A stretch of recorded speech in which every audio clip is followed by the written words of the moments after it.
കോഴിക്കോട് മേൽപ്പഴനിയെ യാഗശാലയാക്കി മാറ്റിക്കൊണ്ട് ആയിരങ്ങൾ സുബ്രഹ്മണ്യ സ്വാമിക്ക് പൊങ്കാല അർപ്പിച്ചു. സ്ത്രീകൾക്കും പുരുഷന്മാർക്കും ഒരുപോലെ പൊങ്കാല അർപ്പിക്കാൻ ക്ഷേത്രത്തിൽ അവസരമൊരുക്കിയിരുന്നു. പഴനി ക്ഷേത്രത്തിൽ നിന്നെത്തിയ മേൽശാന്തി ഉൾപ്പെടെയുള്ളവരാണ് പൊങ്കാലയ്ക്ക് മുഖ്യ കാർമ്മികത്വം വഹിച്ചത്. വെള്ളിമാട് കുന്നിന് സമീപത്തെ മയിലാടുകുന്ന് മേൽപ്പഴനി ജ്ഞാനദണ്ഡായുധപാണി ക്ഷേത്രത്തിലാണ് സുബ്രഹ്മണ്യ പൊങ്കാല സമർപ്പണം നടന്നത്. സുബ്രഹ്മണ്യ സ്വാമിക്ക് ആത്മസമർപ്പണത്തിന്റെ പൊങ്കാല അർപ്പിക്കാൻ നാടിന്റെ നാനാഭാഗങ്ങളിൽ നിന്നായി നിരവധി പേർ എത്തിയിരുന്നു.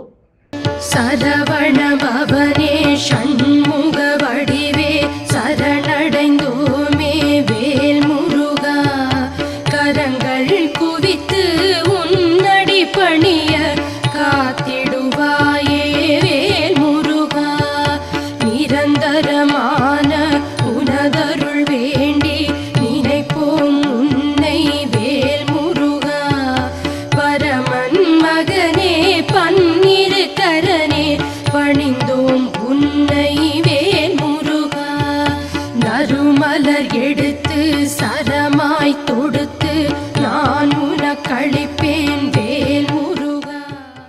സ്ത്രീകൾക്ക് മാത്രമല്ല പുരുഷന്മാർക്കും പൊങ്കാല അർപ്പിക്കാൻ ഇവിടെ സൗകര്യമൊരുക്കിയിരുന്നു.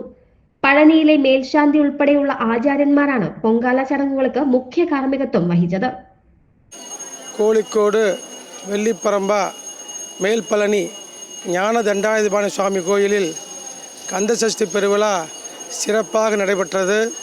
சஷ்டி திருவிழா, திருக்கல்யாண திருவிழா மற்றும் இன்றைய தினத்தில் பொங்கலோ போன்ற பெண்கள்லாம் ஒரு 108 பெண்கள் வந்து பொங்கல்லாம் வச்சு சுவாமிக்கு படைக்கிறாங்க.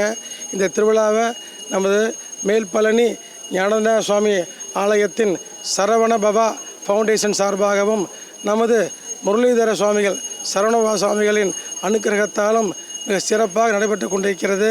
இது கும்பாபிஷேகம் ஆரம்பித்து 9வது வருஷம் முடிந்து 10வது வருஷம் 10 வருடங்களாக இத்திருவிழா இங்கே சிறப்பாக நடைபெற்று கொண்டிருக்கிறது. மேலும் மேலும் இங்கே இந்த திருவிழாவில் கூட்டங்கள் அதிகமாக மக்களுடைய எல்லா கோரிக்கைகளையும் சுவாமி நிறைவேற்றி கொண்டிருக்கிறார் பழனி ஆண்டவர். அதனால் எல்லாரும் கேரளா தேசத்தில் இருக்கிற இந்தியாவில் இருக்கிற எல்லாரும் இந்த கோவிலுக்கு வருகை தரணும். ஒரு தரம் சுவாமி தரிசனம் பண்ணிட்டு அவனுடைய அருள் பெறுமாறு வேண்டிக் கொள்கிறோம். வெற்றிவேல் മുരുകനുക്ക് അരോഗര. സദ്ഗുരു ശരവണ ബാബാജിയുടെ നിർദ്ദേശാനുസരണമാണ് മേൽപ്പഴനി ക്ഷേത്രത്തിൽ സ്കന്ദഷഷ്ടിയോടനുബന്ധിച്ച് സുബ്രഹ്മണ്യ പൊങ്കാല സമർപ്പണം നടത്തിവരുന്നത്.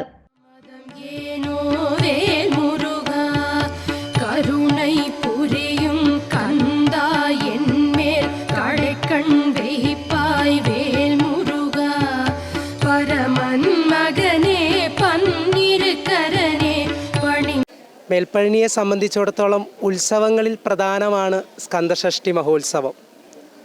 കഴിഞ്ഞ ഒക്ടോബർ 22-ാം തീയതി മുതൽ ആരംഭിച്ച് ഇന്നിവിടെ സമാപിക്കുകയാണ്. ഈ സമാപനം എന്ന് പറയുന്നത് ധാരാളം അമ്മമാർ, അതും നാനാദേശങ്ങളിൽ നിന്ന്, കോഴിക്കോടിൻ്റെ പല ദേശങ്ങളിൽ നിന്നും വന്ന് പടി കയറി തങ്ങളുടെ ദുഃഖങ്ങളും വിഷമങ്ങളും കഷ്ടതകളും എല്ലാം സാക്ഷാൽ ശ്രീ സുബ്രഹ്മണ്യ സ്വാമിയുടെ തൃപ്പാദങ്ങളിലേക്ക് പൊങ്കാലയായിട്ട് സമർപ്പിക്കാൻ ധാരാളം അമ്മമാരാണ് ഇന്നിവിടെ എത്തിച്ചേർന്നിരിക്കുന്നത്. സത്യത്തിൽ സുബ്രഹ്മണ്യ സ്വാമിയുടെ ഉത്സവത്തിൻ്റെ സമാപനം എന്ന് പറയുന്നത് തന്നെ പൊങ്കാല സമർപ്പണത്തിലൂടെയാണ്. അപ്പോൾ ഒരുപാട് ആഘോഷങ്ങളും ഞാൻ നേരത്തെ പറഞ്ഞ പോലെ ആഘോഷിക്കുന്നുണ്ടെങ്കിലും വളരെ വ്യത്യസ്തമായൊരു ആഘോഷമാണ് ഈ സ്കന്ദഷഷ്ടി ഉത്സവം.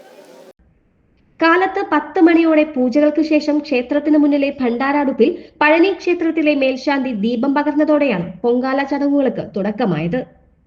തുടർന്ന് ക്ഷേത്രത്തിന് സമീപത്തും വിവിധ സ്ഥലങ്ങളിലുമായി ഒരുക്കിയ നിരവധി അടുപ്പുകളിലേക്ക് തീ പകർന്നു. ഹരോഹര.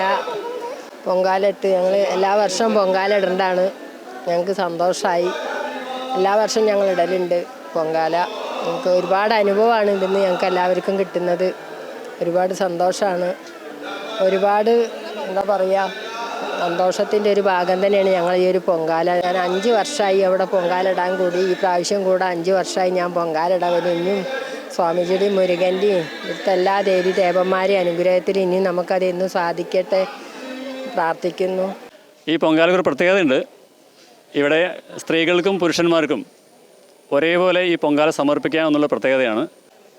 സദ്ഗുരു ബാബാജിയുടെ ഒരു പ്രത്യേക ഒരു സങ്കല്പം തന്നെയാണ് സുബ്രഹ്മണ്യസ്വാമിക്ക് എല്ലാ വർഷവും പൊങ്കാല സമർപ്പിക്കണമെന്നുള്ളത്. തമിഴ്നാട് പഴനി ക്ഷേത്രത്തിന് തുല്യമായ രീതിയിൽ അവിടുത്തെ ആചാരാനുഷ്ഠാനങ്ങൾ അതേപടി അനുവർത്തിച്ചുകൊണ്ട് മുന്നോട്ട് പോകുന്ന ഒരു ക്ഷേത്രമാണ്. സദ്ഗുരു ശരവണ ബാബാജി 2005 സദ്ഗുരു ശരവണ ബാബാജി ആദ്യമായിട്ട് ഈ മല കയറി വരുന്നത്. ഈ ഒരു പുണ്യഭൂമിയിൽ ഇങ്ങനെ ഒരു ചൈതന്യം ഉണ്ട് എന്ന് കണ്ടെത്തി അത് ഉയർത്തിക്കൊണ്ടുവരാൻ സദ്ഗുരു ഒരു 13 വർഷത്തോളം സദ്ഗുരു ശരവണ ബാബാജി ത്യജിച്ച ആ ഒരു ത്യാഗത്തിന്റെ ഫലമാണ് ഇന്ന് ഈ ക്ഷേത്രം. ചടങ്ങുകൾക്ക് ക്ഷേത്രം executive officer P Vinod, Saravana ബാബയുടെ മുഖ്യ ശിഷ്യനും ദണ്ഡായുധപാണി ക്ഷേത്രത്തിലെ ആചാര്യനുമായ വിജീഷ് സ്വാമികൾ തുടങ്ങിയവർ നേതൃത്വം നൽകി. തുടർന്ന് എല്ലാവർക്കും അന്നദാനവും ഉണ്ടായിരുന്നു. ACV news, Kozhikode.